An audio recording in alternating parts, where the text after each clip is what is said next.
ꯈꯨꯔꯨꯝꯖꯩ ꯃꯌꯥꯝ ꯄꯨꯝꯅꯃꯛ ꯉꯁꯤꯗꯤ ꯃꯤꯗꯜ ꯏꯁꯀꯤ ꯂꯥꯟꯒꯤ ꯃꯇꯥꯡꯗ ꯄꯥꯎ ꯈꯔ ꯇꯝꯖꯒꯦ ꯃꯤꯗꯜ ꯏꯁꯇ ꯍꯧꯖꯤꯛ ꯍꯧꯖꯤꯛ ꯂꯥꯟ ꯀꯟꯅ ꯊꯣꯛꯂꯤ इजराइलगा अरब लेबाकसिंगा हाइबी याई अरब लेबाक पुनमक नत्रगसु जेमेन लेबाननगी हेजबोला कांगू अदगी गजागी हमास कांगू सिनचिंबा मयामजि लान सोंगनरी मसिदा हंतक इजराइलदा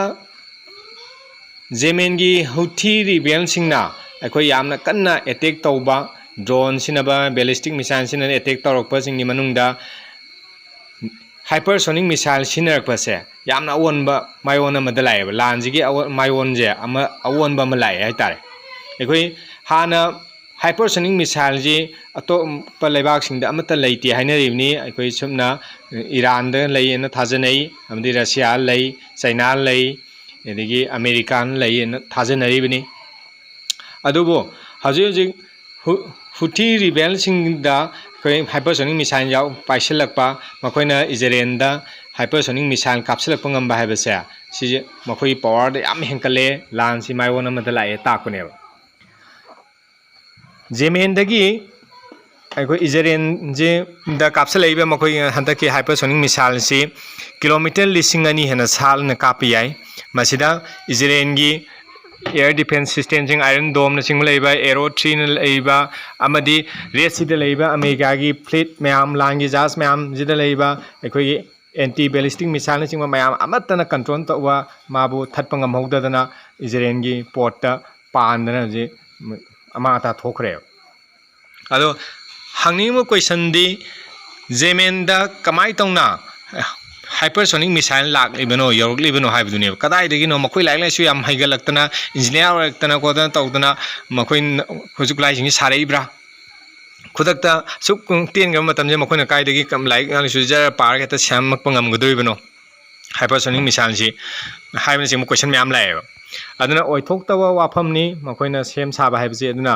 मयामना हजे हाइनरिसि रशिया हजिक यूक्रेन दा अमेरिका ना लॉन्ग रेंज मिसाइल सिम मैम पिसन नखन तौबजिगी सारक्तन रशियाना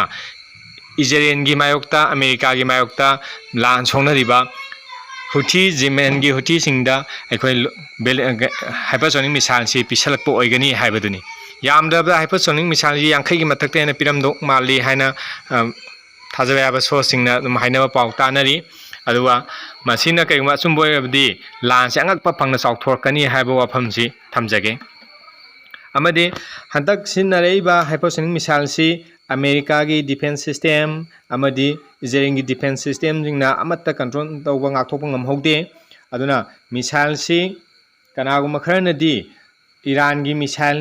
hypersonic missile ga manaba khar yawi hanasu phongdongnei adubu masi russia na support tawwa oido mali haibna singba yam singnaniga wafam lei russia na matam khari mamangda अखोई मखोई की पाउचेदा हाइते मखोई की सरकार की पाउचेदा जेमेन की रेबेल सिंगी मखुत्ता hypersonic missile पाइखरे हाइबो वाफम अमा कोट तौकी मदु वेस्टर्न मीडिया सिंग कनामतन फोंखिदे अदुगा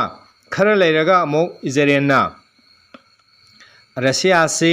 America ना long range ballistic missile सिंग Ukraine दे पिसन बदगी अंगप फंगना सावरे अदुना Russia से इजराइल की मायोक्ता अमदे अमेरिका मायोक्ता कईगुंबा प्रॉक्सी वार खर तौरकदो माले हाइबसिंग फोंदोकपसु लैख्रबनी अदुना ओइरकलिबा फिबमसिदा हुथी रिबेलसिंगी मखुत्ता hypersonic missile योरकपा हाइबसि लानजे अंगकपा फंगना चाउथोरकनी हाइना अमुका हना मयाम मफमदा थमजगे थैंक यू ऑल।